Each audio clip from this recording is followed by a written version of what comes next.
Hello Shawn, तुम burger लेकर सीधे घर चले जाना क्योंकि गाड़ी का टायर पंचर हो गया है। बुल्ली उसे बनवा रहा है, हमें आने में थोड़ी देर हो जाएगी।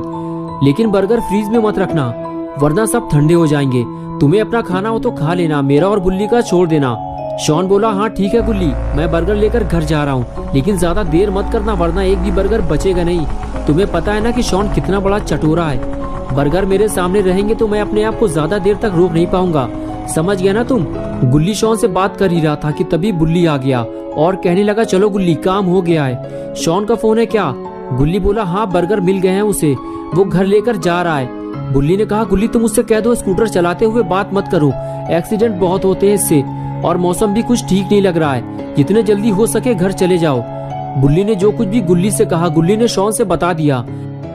लेकिन शॉन बोला गुल्ली तुम डरो मत, मैं सालों से स्कूटर चला रहा हूँ, मुझे कुछ नहीं होगा। और तभी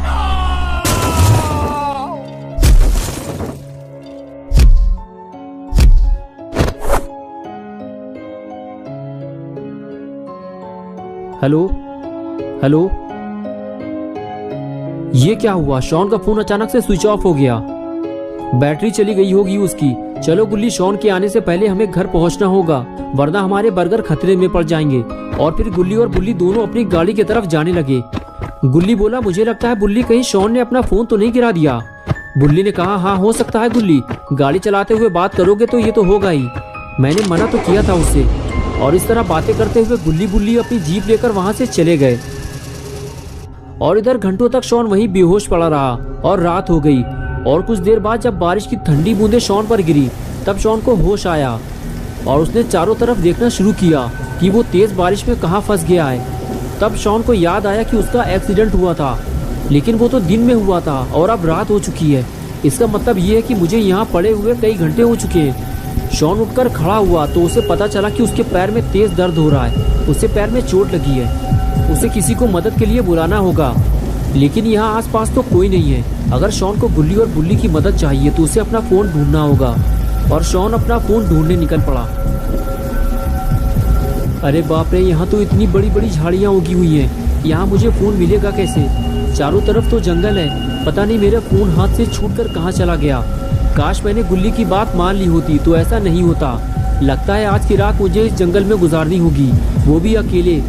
गुल्ली बुल्ली भी मेरी मदद नहीं कर पाएंगे क्योंकि उन्हें पता ही नहीं है कि मैं कहाँ हूँ। और अपना ये स्कूटर भी टेढ़ा मेढ़ा हो गया है, अब मैं घर कैसे जाऊँगा? अरे रुको रुको, तुम ही मेरी आखिरी उम्मीद हो, रुक जाओ, मेरी मदद करो, मेरा एक्सीडेंट हो गया है, मुझे घर तक छोड़ दो, मैं तुम्हें पैसे दे दूंगा, रुक जाओ। अरे यार कोई भी मेरी मदद करने को तैयार नहीं है और हम हर वक्त दूसरों की मदद करने को तैयार रहते हैं। आज मुझे पता चला है कि ये दुनिया कितनी मतलबी है। अब मैं किसी से मदद नहीं मांगूंगा, बस बैठकर इंतजार करूंगा। मुझे यकीन है कि गुल्ली बुल्ली मुझे ढूंढने जरूर आएंगे और ये सब इस मनहूस गाड़ी की वजह से हुआ है। अगर ये यहाँ पर नहीं होती तो इस वक्त मैं घर पर बर्गर खाकर गेम खेल रहा होता। लेकिन अब कर भी क्या सकते हैं, जो होना था वो तो अब हो चुका और अब मैं और ज्यादा देर तक खड़ा नहीं रह सकता। मैं तो ऐसे डर रहा हूँ जैसे मेरे आसपास कोई डरावनी चीज मौजूद हो। अरे ये क्या है? ये तो किसी इंसान का सड़ा हुआ हाथ है, कोई गाड़ी के नीचे दबकर मर चुका है। ये जगह कुछ ठीक नहीं लग रही, मुझे यहाँ से निकल लेना चाहिए।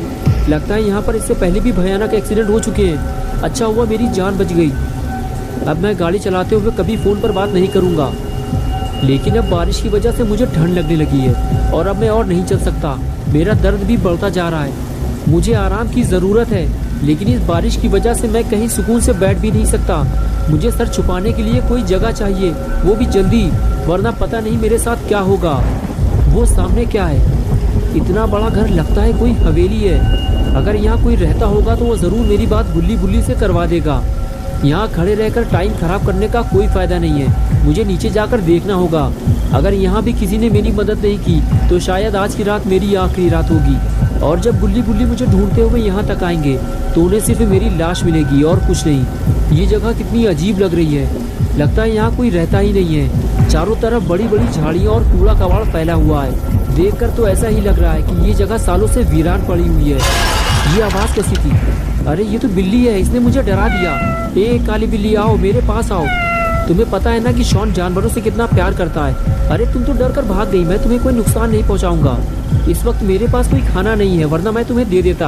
अरे मेरे बर्गर्स, मेरे बर्गर का बैग भी खो गया। मैं तो भूल ही गया था कि मेरे पास बर्गर भी थे, लेकिन वो जहाँ भी पड़े होंगे भीग कर खराब हो चुके होंगे। अब उन्हें ढूंढने का कोई फायदा नहीं है। चलो पहले जिस काम के लिए आया था उसे पूरा कर लूँ पहले।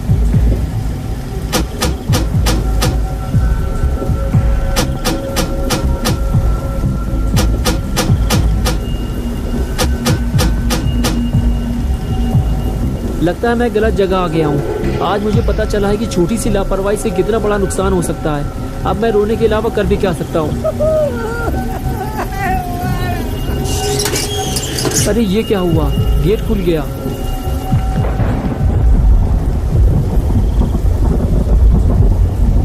क्या मैं अंदर आ सकता हूँ? क्या मैं अंदर आ सकता हूँ? कोई बोल क्यों नहीं रहा है? मैं अंदर आ रहा हूँ। ये क्या है? ये तो कोई वीरान पुरानी हवेली लग रही है। इसे देखकर तो लगता ही नहीं है कि यहाँ सालों से कोई रहता भी होगा।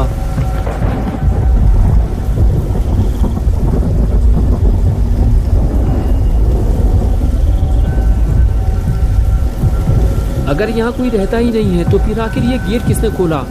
देखो, अगर यहाँ कोई रहता है तो मेरी बात सुनो। मेरा नाम शॉन है और मेरा एक्सीडेंट हो गया है।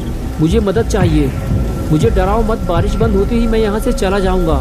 ठीक है, अगर तुम नहीं बोलना चाहते हो तो कोई बात नहीं। वैसे भी बस मैं थोड़ी देर बाद यहाँ से चला जाऊँगा।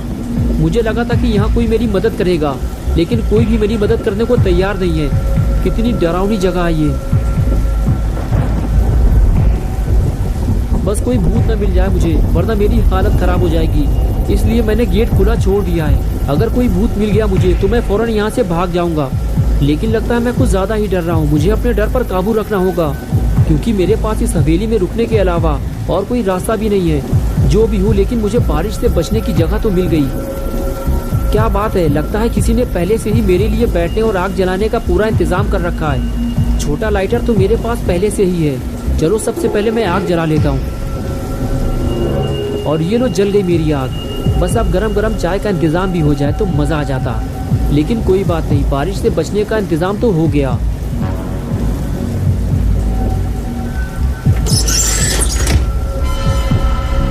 ये कैसी आवाज है? कौन है वहां पे?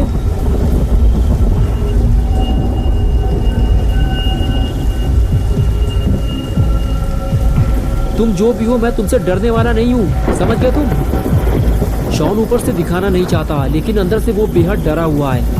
दोस्तों, क्या होगा अब शॉन का? इस हवेली में आने की शॉन क्या कीमत चुकाएगा? बुल्ली बुल्ली शॉन को यहाँ से ले जाएंगे या फिर शॉन यहीं मर जाएगा?